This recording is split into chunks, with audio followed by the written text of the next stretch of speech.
lo que son experimentales que provienen en fase aguda. En la fase aguda lo que encontramos es mosquitos como en todas las miocarditis, nidos de mastigotes que están en las fibras miocárditas e infiltrado inflamatorio linfoplasmocitario. Las hemos visto en fase aguda. Aquí en Venezuela, en los casos de Chagas que han sido diagnosticados por transfusión oral.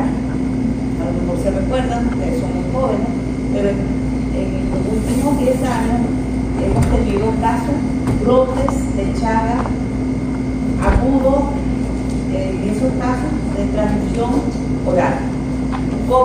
Y en este caso, estas fotos son de una maestra que falleció, que aquí se le hicieron la parte molecular, para que veamos que en la fase aguda si hay miocitolisis, hay infiltrado inflamatorio, hay lesiones también a pequeños vasos. Nosotros en la fase crónica, como todas las miocarditis, vamos a encontrar unos corazones que están con la cavidad dilatada y con las paredes delgadas. En la fase intermedia de la enfermedad, y sabemos que está en la fase intermedia porque pacientes que han fallecido,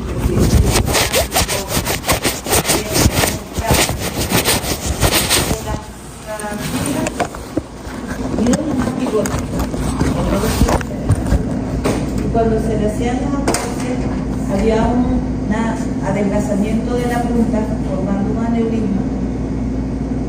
Adelgazamiento de la punta con aneurisma. Por supuesto, en ese lugar debemos encontrar trombo en esa área. Y también hay un adelgazamiento de la pared del ventículo anatómicamente izquierdo, digamos, de la valva anteromedial de la nuca.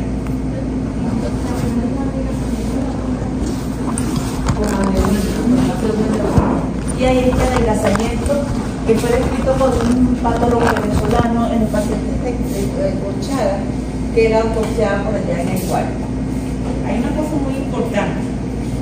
Aquí el doctor Hans Deller, que lleva el servicio y lleva ese nombre, él venía de Alemania y por supuesto en Alemania nunca había visto Chagas.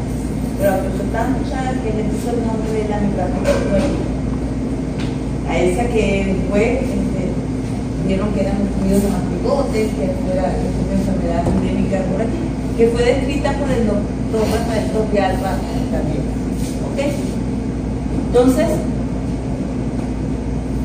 importante, tenemos estos casos, hay que pensarlo, porque ha cambiado. El chico ya dejó de vivir en las montañas, en Las Palmas, no hay casas, muchas casas que tienen esta, pero hay otros vectores que están transmitiéndose, y aquí está alimentos contaminados con esas secreciones en los reservorios. Cualquiera de ellos pueden estar involucrados.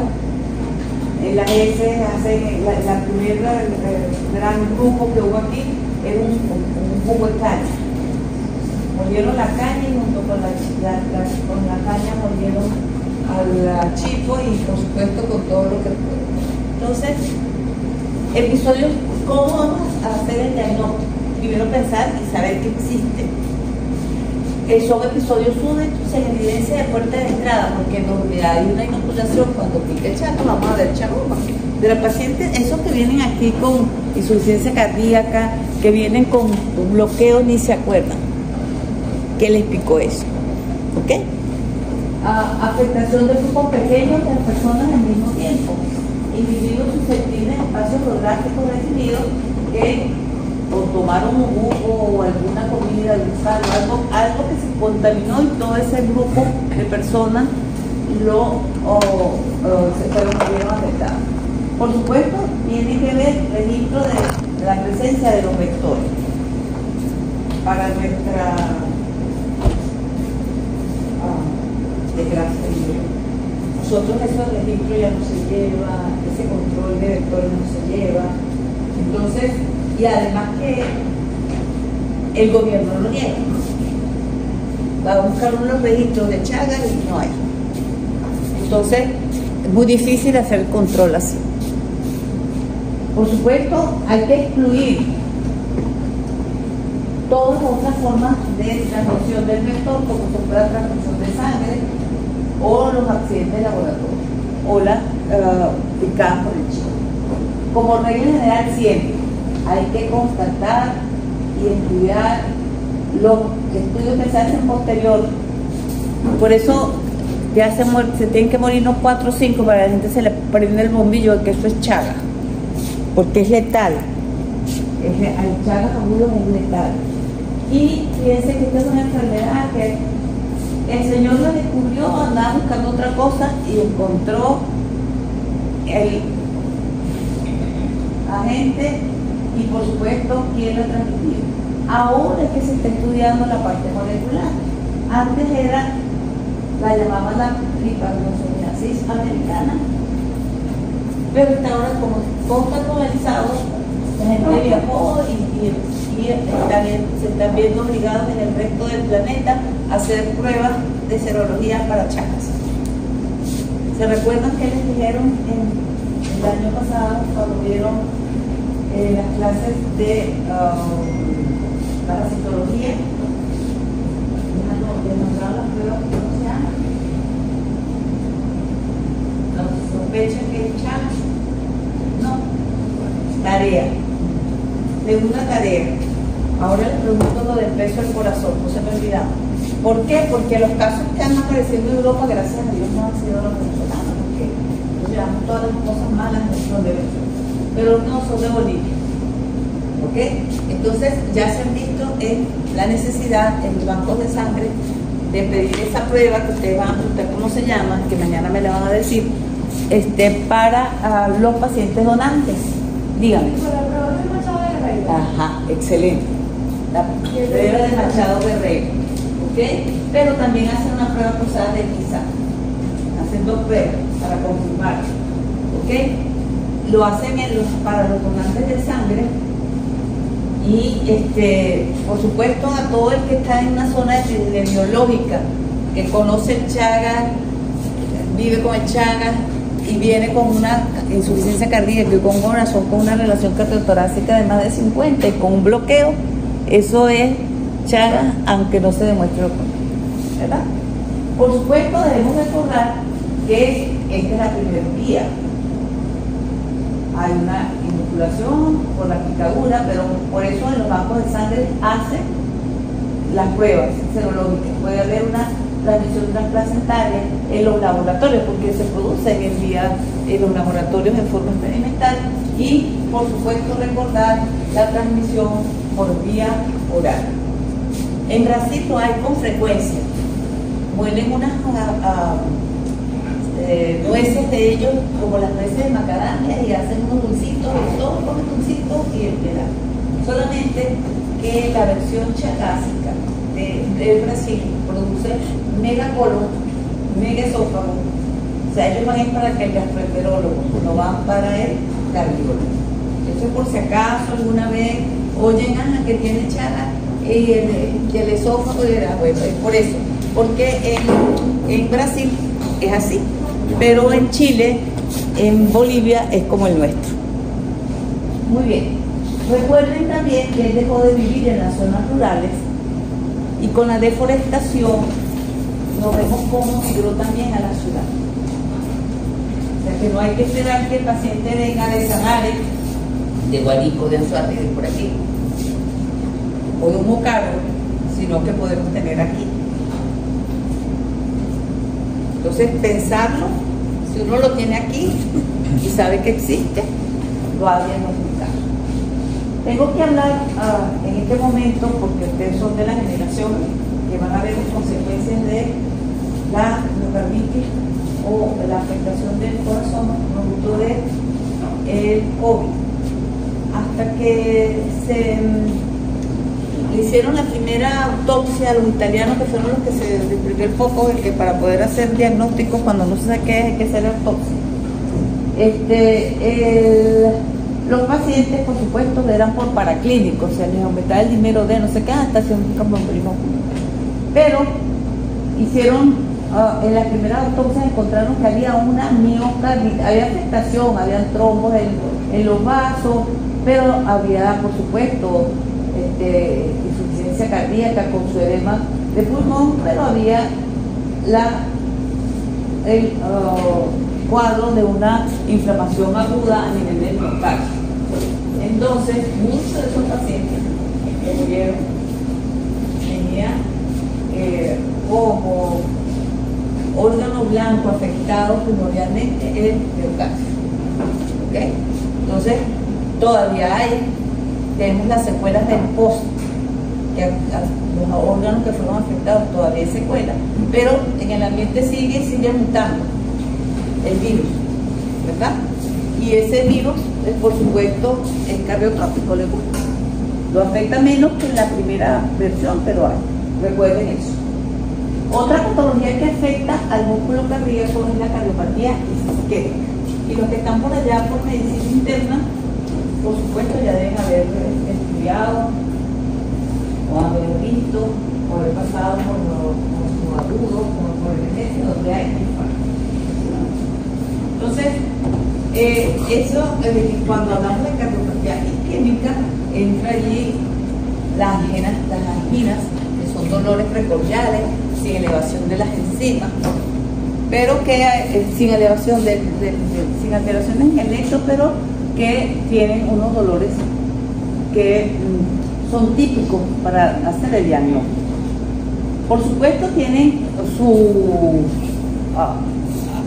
etiología que tienen que preguntar al paciente. Factores de riesgo: es diabético, es hipertenso, es fumador, tiene dislipidemia, ese seguro se compró el quino y tiene la aterosclerosis ahí. Porque el 95% de los pacientes que hacen una cardiopatía isquémica, su etiología es la aterosclerosis. ¿Puedo hacer un infarto por una anemia? Sí. En los pacientes con anemia pueden hacer un infarto porque tenemos menos aporte de oxígeno al músculo cardíaco, pero esos son menos frecuentes. ¿Puedo hacer un infarto porque tengo una fibrilación auricular? Sí, porque ese corazón no se está contrayendo lo suficiente, entonces lo ponemos a trabajar más. Y por supuesto, en ese aumento de la demanda de oxígeno con una disminución del aporte va a llevar a que ese paciente me haga un infarto. Pero la mayoría, los culpables, es una placa de ateroma que se rompe y el contenido de esa placa de ateroma que está aquí se va a ocluir el vaso y va a producir una isquemia del texto en el gran porcentaje de los pacientes. Por supuesto, tiene una clínica, ese dolor que describe que irradia cuello, a hombros, dependiendo de qué cara está, porque cuando es de la cara posterior del corazón va a dar síntomas como si fuera una gastritis, ¿verdad? Y van a ir para el gastroenterólogo, no van para el cardiólogo. Entonces es muy importante escucharle el cuento y preguntarle los antecedentes y ver los factores de riesgo. Por supuesto, a ese paciente usted le va a hacer un trazo de lente. Además que viene con una cara de susto horrible. La primera vez la cara de un paciente infartado que le llega a la emergencia, eso no se lo olvidar nunca. Ese trazo de electro le va a orientar para decir en cuál cara del ventrículo y de qué ventrículo es. La mayoría de los infartos son del ventrículo izquierdo. Se infartan las aurículas, sí, pero muy raro. Se infarta el ventrículo derecho, sí, pero muy raro. Y el manejo del paciente infartado con infarto del lado izquierdo es frente al manejo, y eso se lo van a preguntar a sus profesores en la clínica, que uno se restringe, en el izquierdo se restringen los líquidos y en el lado derecho se mantienen los líquidos. ¿Ok? Porque el manejo, estamos manejando dijimos que sí, con mayor frecuencia es el ventrículo izquierdo. ¿Y cuál es de la fisiología? ¿Cuál es la función ¿Qué punto del ventrículo izquierdo? ¿Qué maneja? Presión. ¿Ok? Y entonces, leemos bien el electro. En el electro nos va a decir dónde se encuentran las derivaciones. Vamos a encontrar una elevación del segmento ST. Donde esté ese segmento elevado, allí ustedes van a decir si es de la cara anterior, si es del septum, si es de la cara posterior o si es lateral. Le van a pedir unas enzimas que no son tan específicas, pero no están hablando de necrosis tisular. Entonces, me llega con esa clínica, yo le hago el interrogatorio, tengo una sospecha de que eso es un infarto, le pido las enzimas, le hago el trazo de electro. Eso se hace de una. No tengo que esperar que me llegue una cosa porque el paciente se puede morir. Porque podemos morir por un shock cardiogénico.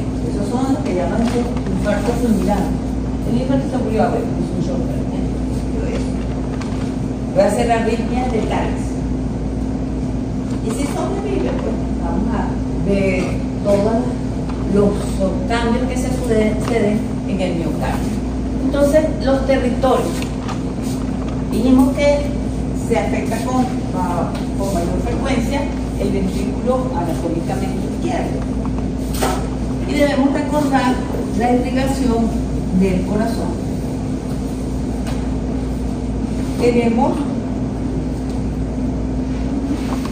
una coronaria izquierda que da una rama que se llama circunfleja y da una rama que se llama coronaria descendente anterior. Entonces, aquí está el septum, aquí está la cara anterior y por aquí para allá atrás está la parte posterior del ventrículo izquierdo. Y del lado aquí está al lado la rama derecha. Pero dijimos que la mayoría se van a dar en este territorio. Les advierto, no es que no se den en el otro lado, pero son menos frecuentes. Entonces, si sabemos cuál es el territorio que irriga, vamos a ver en qué trazos de electro van a estar proyectados eso. Pedómetro, septum cara anterior, de 4 de 5 lateral, de 6 hacia atrás. Entonces, clínica, eso se lo enseñan por allá, pero yo se lo estoy recordando porque con un trazo de electro, cuando usted le diga, mira, tengo un paciente infartado, te va a decir de qué cara es. Con ese tracito de electro le puede orientar a su colega que le está diciendo que tiene un paciente. Desde el punto de vista de la morfología, el tipo de infarto que vamos a ver ahí, vamos a recordar de sexto semestre los tipos de necrosis. Los tipos de necrosis, una necrosis coagulativa y una necrosis de tipo lipoefactiva. Cuando hablamos de la coagulativa, dijimos que en el miocardio ese era el tipo de necrosis que vamos a ver con mayor frecuencia, ¿sí o no? Y era el que se daba en aquellos órganos que tenían una circulación única. En este caso, ese tipo de necrosis coagulativa es la que vamos a encontrar allí. Cuando nosotros decimos que en un infarto, tenemos que decir cuánto del espesor de la pared está comprometido. ¿Ok? Entonces, sí.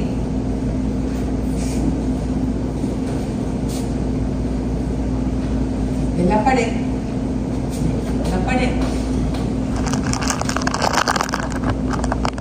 se me compromete el tercio interno. Decimos que tenemos un infarto subendocárdico. Eso es lo que quiere decir, tiene un infarto subendocárdico, baja el tercio interno de esa pared. Si está en el tercio externo, es subepicárdico. Y si está en todo el espesor de la pared, se llama transmural.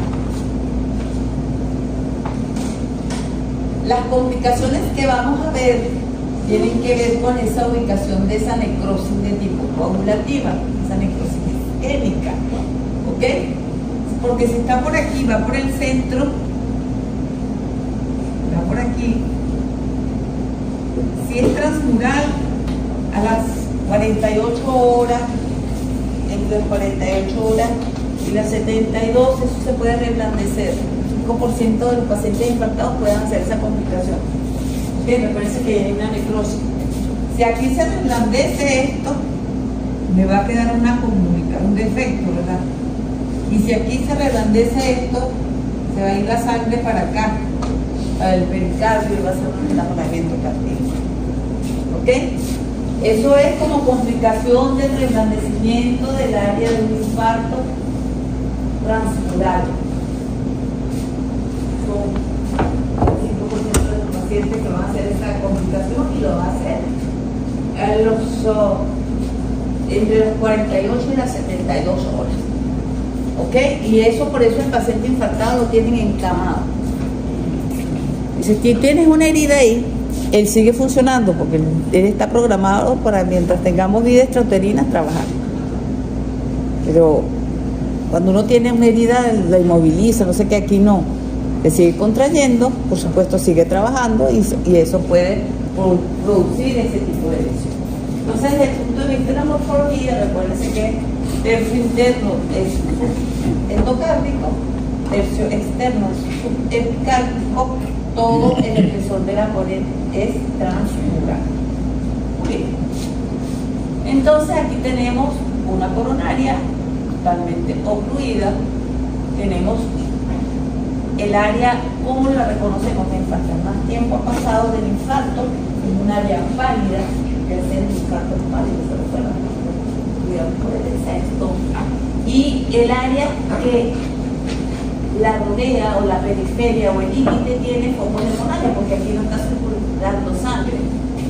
Y cuando hacemos un corte histológico vemos la característica de la necrosis coagulativa, que veo las fibras, pero no tienen núcleo, o hay una miocitolisis extensa.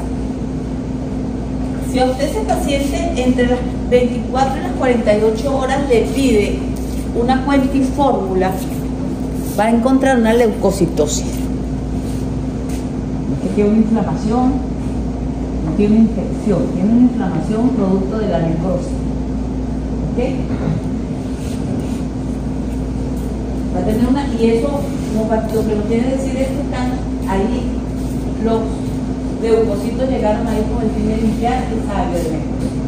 ¿Por qué? Porque sabemos el capítulo de curación que nosotros estudiamos por allá en sexto semestre, que no se regenera y que es sustituido por tejido conectivo. Entonces primero hay que limpiarlo para que después aparezcan los macrófagos y los fibroblastos para hacer la cicatriz. Entonces, en las primeras 24 horas se puede morir el paciente de un shock cardiogénico, puede hacer arritmias letales, y si sobrevive puede haber un reblandecimiento del área de la necrosis, y en la superficie de esa área de necrosis, como esto no se mueve porque está, cuando se empieza a cicatrizar, no se mueve, vamos a encontrar, por supuesto, si está aquí en la punta, puede hacer una aneurisma, pero no se parece a la del Chagas. Aquí vamos a ver fibrosis, por supuesto, si hay aneurisma se pueden formar trombos, ¿verdad? Aquí en la superficie puede haber una reacción del endocardio, solamente un engrosamiento, y aquí sobre la superficie externa, ¿verdad? Porque es el pericardio visceral, vamos a encontrar una pericarditis fibrinosa. Ese es un chisme que nos va a decir, mira, aquí hubo un infarto, y después, por supuesto, va a evolucionar a la organización. Puede ser que no se recuerde que tuvo un infarto, pero eso va a ser para nosotros, cuando hacemos una autopsia, un indicador. Otra cosa muy importante, no todos los infartos duelen.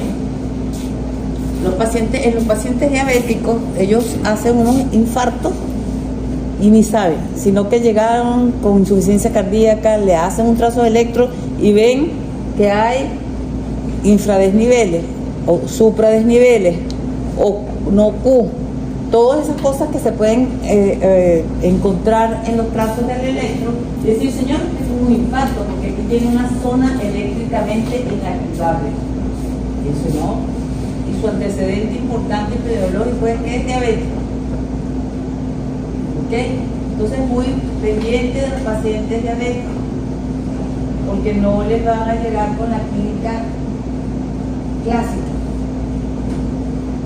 con lo que hacen los infartos posteriores de la cara diafragmática. ¿Por qué? Porque van a tener clínica de gastritis. Y a muchas mujeres dicen, ¿a las mujeres les infarto? Sí. Y se mueren después de los 60 años de haber pasado de haber tenido el evento, más que los hombres con insuficiencia cardíaca. ¿Por qué? Porque al hombre que le da el infarto, la esposa sale corriendo para la emergencia y lo lleva. A la mujer que le da el infarto, si se lo da en cara posterior de la cara diafragmática, se va a tomar unas gotitas de harina porque tiene un gasto. Y esas ventanas terapéuticas se llaman esas primeras 6 horas en que yo pueda intervenir con una terapia antitrombolítica, se pierden. Porque ella pensó que era un problema digestivo. Entonces, esos que son tratados se benefician de que le coloquen la terapia antitrombolítica, a lo mejor de una vez más están en servicio de hemodinamia y le desobstruyen el vaso y le colocan un dispositivo endovascular, pero la mujer no. ¿Ok? Y ese tiempo que se perdió, por supuesto, va a llevar a que vamos a encontrar en esos pacientes que la insuficiencia, cuando entren en insuficiencia cardíaca, es porque ya ese miocardio no tiene nada viable.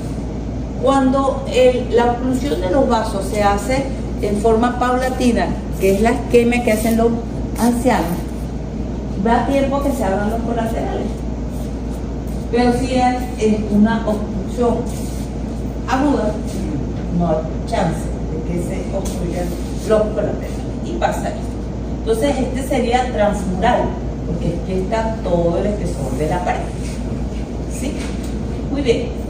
Aquí estamos viendo ese reblandecimiento, aquí está la necrosis coagulativa y cómo vemos los polimorfos nucleares llegando ahí para limpiar esa área de necrosis. Profe, en la anterior, ese sería su endocardio. Este está en la mitad, pero más hacia el, porque si fuese aquí, tuviese comprometido los músculos papilares. Entonces, ¿cómo sería? Aquí está en la mitad, este va a extenderse a ser un triangular. Aquí tiene un área más pálida que puede ser su epicardio.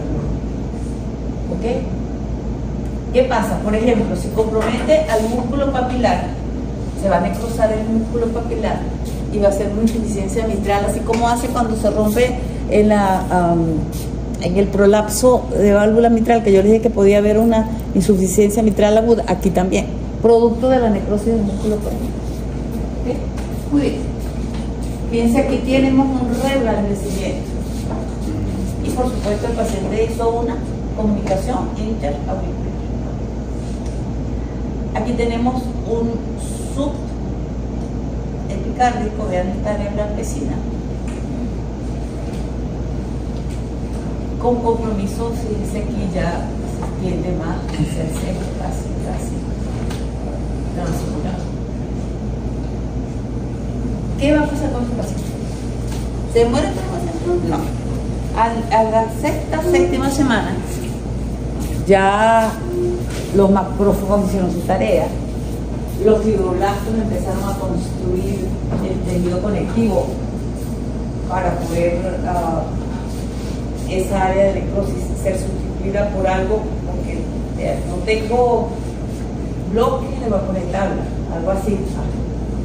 Entonces, ¿qué vamos a encontrar? Un área blanquecina, firme, que sustituye el área de necrosis. Eso es lo que vamos a hacer, una cicatriz. Por supuesto, si esa cicatriz está por donde iba el sistema de conducción, ese paciente va a tener un bloqueo. ¿Sí? Si esa cicatriz está aquí en la punta donde se adelgazó, cuando le hacen eco y le dicen, mira, tiene una área de hipocinesia, ese es el área donde tuvo el infarto.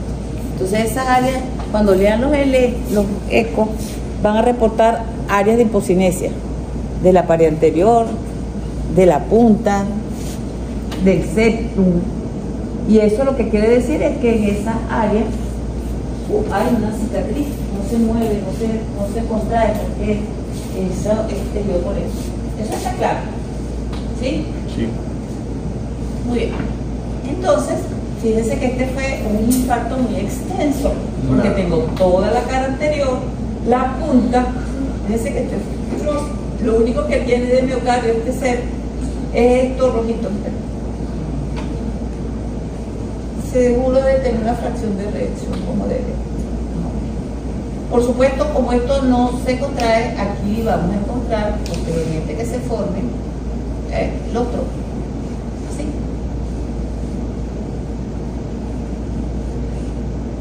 Podemos encontrar, por supuesto, aquí solamente en la punta, este es el miocardio viable, y lo que vamos a ver, si le hacemos un corte, esto es cuando se está formando, este es en forma experimental, en los perros donde nosotros producimos los infartos para probar drogas, pero no son perros maltratados.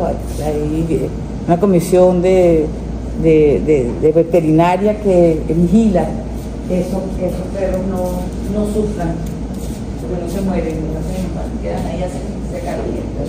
Si llegasen a morir, hay que hacerle las autopsias, igualito como si fuese un humano. Y aquí tenemos, dependiendo, aquí ya se está formando el tejido de granulación. Vean, ya hay fibrosis y aquí ya hay sustitución de miocardio por tejido coléctico. Muy bien. ¿Alguna duda o alguna pregunta con respecto a la radiografía isquémica? ¿Sí o no? No. ¿Cuánto debe pesar el corazón de un? Eso va a depender del índice de masa corporal. Pero todo corazón que pese más de 500 gramos para un patólogo es una cardiomegalia. Y vamos a ver en qué patología, y ahorita se les va a mostrar en qué momento. En la cardiopatía hipertensiva tenemos cuando el paciente es hipertenso, hay afectación de órganos blancos, uno es el cerebro y otro es el corazón. Entonces vamos a tener un corazón que tiene un trastorno del desarrollo y del crecimiento que nosotros estudiamos. Hay una hipertrofia en el ventrículo izquierdo que trata de vencer hace una resistencia, la resistencia periférica, la trata de vencer trabajando más. Y por eso hace una hipertrofia. Entonces la pared se vuelve más gruesa y por supuesto la cavidad se vuelve más chiquita. Y si le hacemos en esta fase a este paciente un corte histológico, lo que vamos a encontrar son miocitos hipertróficos. ¿Ok? Pero se cansa, puede compensar. Y llega un momento en que se cansa de trabajar. Y fleja, se llama, ¿qué es eso? Ya, aunque sigue siendo con la pared gruesa, esta cavidad va a dilatarse. Entonces tenemos un corazón que tiene una cavidad que está un poco más grande, que no llega a ser como la de la miocarditis, pero con una pared gruesa. ¿Okay? Entonces, esto por supuesto también, ese paciente por lo general hacen algunas cardiopatías que se llaman mixtas. Es isquémico y es hipertensivo. ¿Ok? Entonces, recordad que hay una hipertrofia de la fibra cardíaca, hay un aumento del espesor de la pared. Si normalmente mide 1.5, va a medir hasta 2. ¿Ok? Hay un aumento del espesor de la pared. Así como ustedes hoy me dijeron cuánto pesa, yo les voy a decir cuánto miden las paredes normales. El ventrículo izquierdo mide hasta 1.5 y la del ventrículo derecho mide hasta 0.5. ¿Ok? Esas son las medidas. Y aquí tenemos, fíjense, el espesor de la pared aumentado, ya la cavidad está un poquito dilatada y aquí está la hipertrofia de las fibras cardíacas. Muy bien. El corazón también en él se pueden depositar lípidos, se puede depositar hierro. Esa se llama enfermedad de depósito o tesaurinosis. Viene el griego tesauro, que significa tesoro. Llevar un tesoro de cosas. Se nos puede depositar grasa entre las fibras cardíacas. Eso se llama infiltración grasa. Eso se puede ver en los pacientes con dislipidemia. A medida que avanzamos en edad, sobre todo en las orejuelas, podemos ver infiltración grasa. Pero también hay una entidad que se llama ventrículo derecho arritmogénico, que es una de las primeras causas de muerte súbita en pacientes jóvenes y en atletas, donde lo que se ve es una infiltración grasa alrededor de las fibras cardíacas. Pero podemos también ver una degeneración grasa.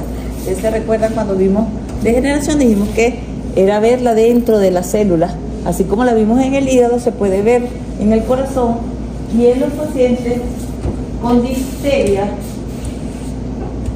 se puede ver, y el corazón lo llama, cuando se ve macroscópicamente parece un tigre, porque el carga es marrón y esas fibras se ven amarillas.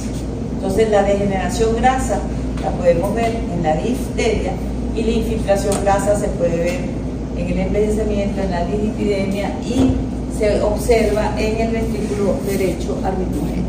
Es una entidad que es heredofamiliar.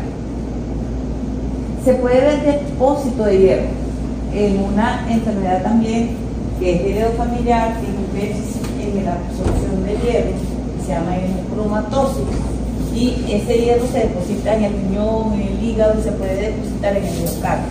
Se ve como un pigmento marrón y la única manera de saber si esto es hierro es hacerle una coloración especial para hierro, que es el azul de Prusia. Entonces yo veo un pigmento marrón. ¿Por qué? Porque en el corazón yo puedo ver también el pigmento del envejecimiento, que es la lipofucsina, que es marrón también. Pero aquí es mucho. Y entonces ese paciente, por supuesto, el interrogatorio, la clínica de biología es muy importante. Porque así como tiene el corazón lleno de hierro, lo debe tener el riñón y debe tener el hígado, que también sufre mucho dolor. Muy bien, otra de las patologías es que se me deposite amiloide. El amiloide es una sustancia proteica patológica, ya de eso hablamos en sexto semestre, y se puede depositar, así como se deposita en la piel, se puede depositar en el miocardio. Los ecosonografistas dicen, ay, mire, eso es una amiloidosis. ¿Por qué? Porque es muy brilloso ese miocardio. Y además, como está infiltrando, el intersticio va estrangulando a la fibra cardíaca. Vean, esto rosadito que está aquí, ese amiloide. Hay que hacerle coloraciones especiales para demostrar que eso no es una cicatriz. Y hacemos el rojo Congo. Ya todo eso, yo les dije, hablé de eso en sexto semestre, aquí les estoy retomando eso, pero ya estoy en el miocardio. Entonces hacemos ese diagnóstico de esa amiloidosis en el miocardio. Entonces en el intersticio, lo otro que hemos visto todo era dentro de la célula, aquí es el intersticio y va infiltra de tal manera que va atrofiando las fibras cardíacas y va lesionando por la estructura de ese miocardio. Bueno, pues eso termina. Gracias.